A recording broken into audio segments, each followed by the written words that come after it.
Bonjour à tous et merci de nous rejoindre sur ce plateau de dimanche en politique spéciale législative.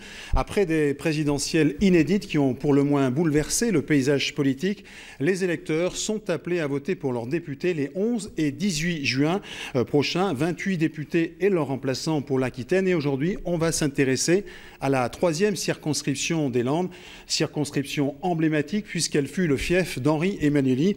Depuis 1978, 11 candidats pour l'instant sont sur la ligne de départ. 4 d'entre eux sont sur ce plateau pour débattre. Je précise que la candidate du Front National était invitée. Elle a décliné notre invitation sans autre forme d'ailleurs d'explication. Quant à la candidate UDI-LR, son agenda n'était pas compatible avec l'enregistrement, l'horaire et la date de notre émission. Je le regrette pour l'équilibre de ce débat. Mais comme on dit, à l'impossible, nul n'est tenu. On va d'ailleurs voir la liste des autres candidats sur cette 3e circonscription des Landes. 11 candidats, je vous le disais. Cette liste n'est pas complète, auquel cas nous la compléterons si nous avons cette information. 11 candidats donc pour cette 3e circonscription des Landes. Alors, pour débattre sur ce plateau, j'ai le plaisir d'accueillir Boris Vallaud. Vous êtes le candidat du Parti socialiste, désigné par le Parti socialiste pour succéder au fond à Henri Emmanuelli qui a détenu cette circonscription depuis 1978. Philippe Dubourg, vous êtes le maire de Carcarès-Sainte-Croix et vous êtes, vous, le candidat de la France insoumise. Michel Berthoud, je précise que vous êtes aide-soignante et vous êtes candidate pour le Parti communiste. Enfin, Jean-Pierre Steiner, vous êtes commissaire de police en retraite et vous êtes, vous, candidat pour République En Marche. Merci à tous les 4 d'être sur ce plateau. Je voudrais vous montrer ce sondage post-premier tour des législatives qui semble au fond confirmer la tendance de l'élection présidentielle. Je vais demander d'ailleurs à chacun d'entre vous de le commenter. Boris Vallaud, cette recomposition politique dont on parle, au fond, on n'a pas l'impression qu'elle vous favorise. Vous êtes, vous, dépositaire de l'orthodoxie socialiste, c'est la même qui a fait 6% aux élections présidentielles. Écoutez, oui, je vois les sondages qui sont ceux de la gauche. Et quand la gauche est minoritaire dans les urnes, la gauche est minoritaire en actes. Et c'est une préoccupation d'abord à ce titre-là, parce que l'histoire de la gauche, c'est l'histoire du progrès en marche, si j'ose ce jeu de mots. Ensuite, moi, je suis au clair sur les raisons pour lesquelles je suis candidat. C'est d'abord l'histoire d'une rencontre avec Henri Emmanuelli. C'est lui qui me demande de reprendre le flambeau pour défendre 40 ans d'engagement, 40 ans de combat au service des Landes et des Landais pour que ce département soit toujours un peu plus grand que ce qu'il n'est vraiment. Et c'est la principale préoccupation qui est la mienne aujourd'hui, au-delà de ces sondages. Philippe Dubourg, 15%, c'est le socle, peut-être un peu en dessous de celui de Mélenchon, de Jean-Luc Mélenchon présidentiel. 20% dans la circonscription, mais je pense que les électeurs ne vont pas se déjuger, que beaucoup vont nous rejoindre parce que beaucoup se passe, on l'a vu pour les présidentielles, entre 15 jours avant donc. Et puis je regrette moi aussi que la gauche soit éclatée, bien sûr, et que les valeurs de la gauche que Henri Emmanuelli a portées, pour diverses raisons, ce serait assez catastrophique qu'elles ne soient pas présentes dans notre circonscription.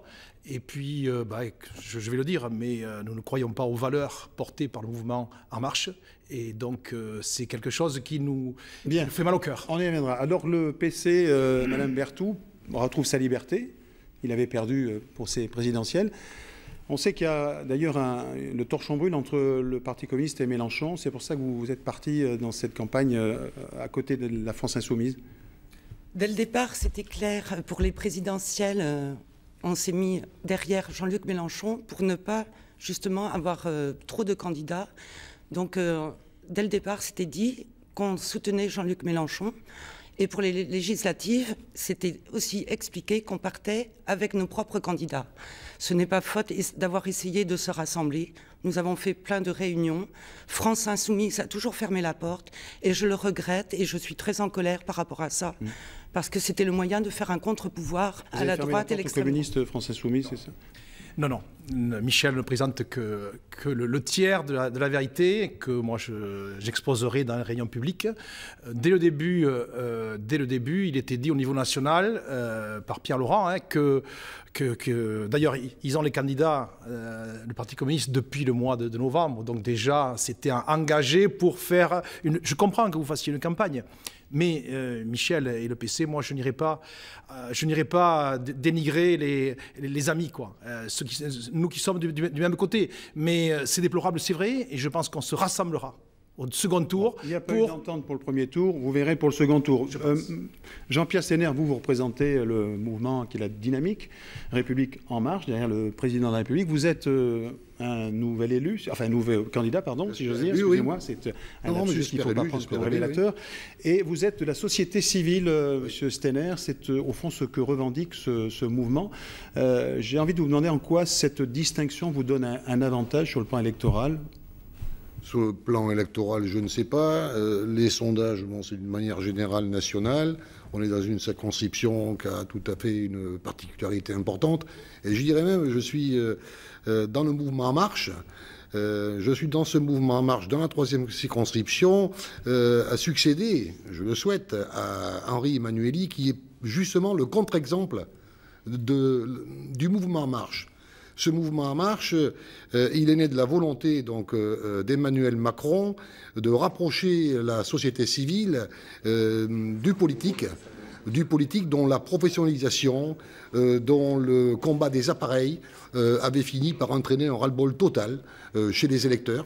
On l'a vu, donc, cette campagne beaucoup trop longue des présidentielles a certainement découragé beaucoup de monde. Certains en ont profité pour aiguiser les peurs, pour l'extrême droite, pour attirer des électeurs. Et je crois que l'engagement d'Emmanuel Macron à vouloir rapprocher la société civile et l'intégrer dans cette nouvelle démocratie est une révolution. Alors, au-delà des programmes que chaque... Je crois qu'on est à peu près tous de la société civile. Au moins 3 d'entre nous n'ont jamais été élus, ne sont jamais présentés à une élection. Et je crois que c'est bien Henri Emmanuelli qui s'est, avec l'ensemble des parlementaires landais, préoccupé du renouvellement, précisément des générations. Oui, mais vous n'en faites pas un étendard de campagne, c'est ce que je veux dire par rapport à ce que... mais je précise quand même les choses. Bon. Alors, on va faire un débat avec Maurice Vallaud, bien sûr, mais je vais quand même préciser, société civile, je reconnais, effectivement, on a tous quelque part travaillé, heureusement pour nous, dans quelque chose. La seule différence, c'est que moi, je suis investi, non pas par un parti politique, nous n'avons pas de parti politique, je suis investi par un mouvement citoyen qui s'appelle un mouvement En Marche, qui a transformé son nom pour entraîner derrière lui la République En Marche, et investi par une commission d'investiture indépendante. Et je ne suis pas désigné par un parti, parachuté dans un village, ratifié par les électeurs. Parachuté, c'est-à-dire vous pensez à qui ici ? Moi, je n'appartiens à aucun parti. Quand vous parlez de parachutage, M. Steiner, de manière institutionnelle. Non, mais vous parlez de parachutage, les mots, vous pensez à qui ? Parachutage, à mesure, c'est une désignation, c'est un appel qui a été fait, si j'ai bien compris, à M. Vallaud, il le dit lui-même. Alors on va le laisser répondre. Par Henri Emmanuelli. On va lui laisser répondre. C'est assez distrayant. Bon, on a compris que vous étiez dans un désir de liquidation de 40 ans d'emmanuélisme. C'est votre droit le plus strict, et je sais ce que vous pensiez, la façon dont vous parliez d'Henri Emmanuelli lorsqu'il était encore vivant, c'était peu amène, il faut bien le dire. Moi, vous savez, ma famille elle est landaise depuis des générations et des générations. Mes aïeux sont enterrés à Saint-Sevé, je suis de Hontanx où je me suis marié, et j'ai été par ailleurs, au hasard des nominations, puisque je suis fonctionnaire, secrétaire général de la préfecture des Landes pendant 2 ans. C'est un département où, pour tout vous dire, je suis chez moi. Et j'ai en effet été désigné. Ce n'est pas le fait d'une commission Théodule, c'est le fait de gens qui vivent dans les Landes, qui sont très nombreux à m'avoir choisi. Alors, merci pour cette précision. Non, on ne va pas faire débat là-dessus. Je ne reprendrai pas, mais je ne peux pas laisser passer que j'ai tenu des propos où j'avais des relations avec Emmanuelli. Moi, je ne suis pas l'héritier d'Emmanuelli. Je pense que personne d'ailleurs ne peut l'être. Personne ne peut l'être. Et quant aux relations que j'entretenais avec Emmanuelli, elles étaient excellentes. Elles étaient excellentes et j'ai contribué à ses côtés à redresser les entreprises, mais on en parlera plus tard. Alors, bien. Alors, au-delà des programmes que vous portez les uns et les autres derrière vos partis, il s'agit dans cette émission de voir ce qui pourrait vous distinguer dans l'exercice de votre mandat localement et comment, au fond, quelles répercussions pourrait-il y avoir sur votre périmètre de circonscription. Alors, il y a un dossier assez emblématique qui est celui de la grippe aviaire, dans une circonscription où cette filière souffre beaucoup de ces 2 épizooties. Alors, je voudrais vous demander à chacun d'entre vous ce que, d'abord, vous proposeriez justement pour régler ce genre de problème. Monsieur Dubourg. J'ai assisté à toutes les réunions, à plusieurs débats. Je pense qu'il faut être humble par rapport aux solutions à apporter. J'y étais aussi quand M. Le Foll est venu. Je pense que les chercheurs ont déployé des trésors d'intelligence pour chercher les bonnes solutions. On ne les a pas. On peut craindre que l'épizootie revienne. Donc maintenant, nous, France Insoumise, nous sommes pour une agriculture plus paysanne, plus proche des produits de qualité de la base. Et à cause du confinement sanitaire, on va développer de grandes structures. Donc j'ai entendu parler de 3600 têtes. 3200, alors qu'au départ on avait dit 250. C'est le seuil du label. Le seuil, voilà. Et ça permet de préserver précisément les élevages autarciques. Et donc, moi je crains qu'on perde cette spécificité de l'élevage traditionnel qui se faisait jusqu'à maintenant. Et je crois que beaucoup vont abandonner dans cette agriculture. Alors, on va donner la parole à Michel Berthoud. Vous êtes un peu en retard sur cette question agricole. Vous êtes dans une circonscription forte, dominante agricole. C'est un milieu qui souffre beaucoup de la crise. Alors, on a parlé évidemment de la crise aviaire, mais quelle proposition vous faites, vous, pour aider justement ce monde paysan qui souffre beaucoup dans votre circonscription? Écoutez, dès le départ, je me suis attachée à me renseigner justement comme étant dans le... aide-soignante, je ne connaissais pas le milieu agricole. Je suis partie à Doisy à une réunion d'agriculteurs pour m'informer justement et savoir les problématiques de cette grippe aviaire. J'ai assisté à des j'ai participé à des manifestations. Monsieur Dubourg, je ne vous ai pas vu beaucoup, mais enfin bon. Voilà, et je soutiens les agriculteurs. Hier encore, j'ai rencontré des agriculteurs à Gasse. J'étais invitée par la Confédération paysanne. Et donc, c'est vrai que notre objectif, c'est de préserver le modèle agricole qui travaille en autarcie, éviter les grandes concentrations, éviter les élevages à outrance. Un peu comme M. Dubourg, finalement. Mais oui, mais on a des points de convergence. Et c'est dommage que les égos de chacun fassent qu'on ne peut pas se rassembler ou qu'il y ait des rancœurs par rapport à certains partis qui n'aient pas pu avoir ce qu'ils voulaient. Donc c'est un peu dommage. Mais bon, donc moi je veux préserver le modèle agricole, l'agriculture paysanne, et que le paysan puisse vivre de son travail, parce qu'on leur donne des indemnités, mais c'est pas ça qu'ils veulent, c'est pouvoir avoir un salaire décent qui provient de leurs revenus. Alors sur cette question agricole, on va poser la question à vous, Boris Vallaud. L'agriculture ça fait déjà plusieurs semaines, plusieurs mois que je suis le dossier. Dans mes fonctions précédentes, je l'ai beaucoup fait, je continue de le faire. Je suis allé rencontrer beaucoup d'éleveurs, mais je suis aussi allé rencontrer des accouveurs, des entreprises de la filière palmipède, parce que ce ne sont pas que les éleveurs qui sont impactés. Plume Export, par exemple, à Saint-Sevé, n'a plus de plumes aujourd'hui. Aujourd'hui, la principale préoccupation, c'est que les indemnisations dont le principe a été acté soient payées. Et là, on a un problème de retard de paiement qui devient impossible à vivre pour les agriculteurs qui ont des trous de trésorerie. Certains piochent dans leur retraite. C'est le gouvernement précédent qui est responsable. Et c'est surtout France Agrimaire que j'ai contacté pour attirer l'attention sur la situation des éleveurs qui devient intolérable. Ça, c'est la première chose. Ensuite, effectivement, il y a les conditions de reprise qui sont extrêmement importantes et il faut que tous les types d'élevage puissent subsister. Et en particulier l'élevage autarcique qui fait le label rouge en particulier. Allez, Monsieur Séner, un mot sur cette crise aviaire et sur ce monde agricole qui souffre. Oui, sur la crise aviaire, moi je laisserai aux techniciens le soin d'en connaître mieux les causes. Bon, j'entends bien qu'on les discute. Cette épidémie peut nous venir d'oiseaux migrateurs. D'autres avancent d'autres hypothèses, mettant peut-être en cause même les multinationales. Bon, moi je ne m'engagerai pas sur les causes. Alors, c'est sur les conséquences. Oui. Les conséquences, effectivement, je rejoins. Pour nous, principalement, le sont de deux ordres. Un agriculteur, un éleveur, un paysan, c'est déjà un entrepreneur. C'est un entrepreneur, donc c'est quelqu'un qui doit être traité comme cela. Cet entrepreneur a besoin de soutien au moment où il est en phase de difficulté. Je le relève aussi et je le partage, il convient d'accélérer les procédures d'indemnisation. Ça, c'est aussi le blocage de l'administration qu'il faudrait peut-être remettre à plat et transformer ce que nous voulons aussi dans notre état d'esprit, de la modernisation des territoires et des fonctionnements, adossé à la mission de l'administration, une mission de conseil qui soit mieux accompagnée. Et le deuxième aspect de l'entreprise qu'est l'agriculteur, c'est de trouver des supplétifs financiers par rapport aux aides qui ne viennent pas. Et quand l'agriculteur est confronté sur ses garanties des engagements bancaires qu'il a pris et qu'il n'y a absolument aucun rapport avec la difficulté et la décision que prend la banque pour ne plus le soutenir, il est en difficulté. Mais qui paye Qui paye La banque le ferme les ponts et l'entrepreneur. Aujourd'hui, vous en avez un entrepreneur agricole, un sur 3 qui se suicide, 1 sur 3 qui n'ont pas les moyens de faire face à leurs difficultés de tous les jours, qui n'ont plus de revenus. Et je pense que là, on doit trouver un palliatif entre les deux. Il faut trouver une solution alternative qui est un soutien financier. Comment? Je ne le sais pas, il faut la chercher. C'est une orientation. Très bien, il faut un soutien financier, vous ne savez pas dans l'attente, parce que le blocage de l'administration et les retards pris bien, je voudrais qu'on avance sur un autre...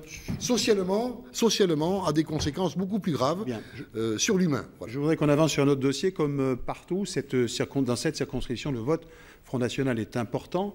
Il a progressé, cette fracture territoriale dont on nous parle, c'est aussi cette désespérance, cette colère des électeurs qui, au fond, souffrent beaucoup dans ces territoires ruraux. Alors, je voudrais d'abord, à chacun d'entre vous, que vous nous disiez ce que vous comptez faire et comment vous comptez répondre un peu à cette désespérance de votre électorat. Boris Vallaud. Vous avez raison de souligner l'importance du vote Front National. Pour moi, il a été une des raisons de mon engagement. Aussi parce que le racisme, qui longtemps avait été une chose assez théorique pour moi, avait fait irruption dans ma vie personnelle avec beaucoup de violence, voilà, avec parfois des peurs même. Et en même temps, je voyais bien ce que signifiait ce vote du Front National. Cette perte de confiance dans les représentants, mais aussi dans les institutions, la perte aussi de confiance et de prise de distance vis-à-vis d'une certaine idée de la France, de la République. Des choses qui nous paraissaient évidentes ne l'étaient plus tant, et la République elle-même ne l'était plus tant. Donc ? Et aujourd'hui, quand on regarde la ruralité, pour moi, il y a deux façons de la vivre, soit de façon recroquevillée, défensive, soit de façon conquérante. Et moi, la façon dont j'envisage la ruralité, c'est de façon moderne et conquérante. Ça veut dire qu'il faut défendre les services publics, non seulement les défendre, mais en inventer de modernes. Parce que certaines contraintes, notamment les contraintes de mobilité, peuvent nous amener à inventer de nouveaux métiers, comme les nouveaux métiers du facteur ou des services publics mobiles.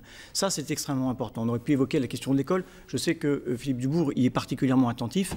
Et le taux d'encadrement, le nombre de créations d'emplois ces 5 dernières années dans le département des Landes a été important. Il faut continuer de se battre. Et puis, il y a la question de l'emploi. Se poser la question de savoir où sont les secteurs en croissance. Je crois qu'on a, évidemment, dans l'agriculture, beaucoup à préserver, mais dans le tourisme, nous pouvons faire des choses, dans l'artisanat, dans l'industrie même, parce que nous avons des industries dans ce département. Et vous avez ciblé, parce que bien sûr, il faut, mais vous avez ciblé des territoires ou des industries dans votre circonscription. Vous savez, quand on regarde les industries, que vous regardez par exemple la MLPC, dont j'ai rencontré le comité d'entreprise, c'est une entreprise qui appartient au groupe Arkema. Une entreprise qui perd de l'argent depuis longtemps. Moi, j'irai voir le patron d'Arkema en disant quelles sont vos intentions. Parce qu'aujourd'hui, ils continuent de supporter ces pertes. Mais un jour, ils peuvent décider de couper cette branche-là. Moi, je crois qu'il faut qu'on anticipe ce genre de difficultés-là et éventuellement qu'on se pose la question de savoir si un autre groupe, dont ce serait le cœur de métier, ne pourrait pas investir. Pareil chez Pothèse, qui a comme client Dassault. La géographie du capital de Dassault, elle pourrait être bouleversée par la succession à Serge Dassault. Ce sont des choses qu'il faut anticiper. Et puis, vous avez des pépites. Vous avez des start-up dans ce département qui fabriquent les drones, par exemple. Helper Drone à Inx. Eh bien, la Silicon Valley, elle peut être aussi ici, dès lors qu'on sait y attirer des talents. Alors, Philippe Dubourg, sur cette question de la fracture territoriale, vous avez entendu Boris Vallaud, c'est à la fois le service public et l'emploi. J'écris autour de la fracture territoriale, je la vis, je me bats, j'essaye de résister. Je constate que la réforme territoriale, la loi NOTRe surtout, est catastrophique pour... Non, mais c'est les propositions qu'on attend. Les propositions, d'abord résister, et puis après, un maire, naturellement, il se bat pour créer des choses sur le territoire, continuellement. Moi, je me bats pour ma zone artisanale vers laquelle il ne va pas y avoir la fibre optique. Je me bats pour amener du pain, un distributeur de pain. Nous, les maires ruraux, nous avons à mettre en œuvre des actions à la fois... petite, on peut dire, et de plus grande envergure. Donc, c'est travailler à une œuvre commune à partir du local, où il y a beaucoup, effectivement, d'énergie. Je pense qu'il y a des possibilités qu'on ne connaît pas encore, avec le numérique, par exemple, dans le milieu rural, mais... je regrette ce qui s'est passé pendant les 5 ans du mandat Hollande parce que cette réforme territoriale, c'est celle quand même qui mène ce sentiment d'abandon, qui entraîne un sentiment d'abandon. Cette réforme territoriale, la loi NOTRe, a été votée avec l'aval de la droite.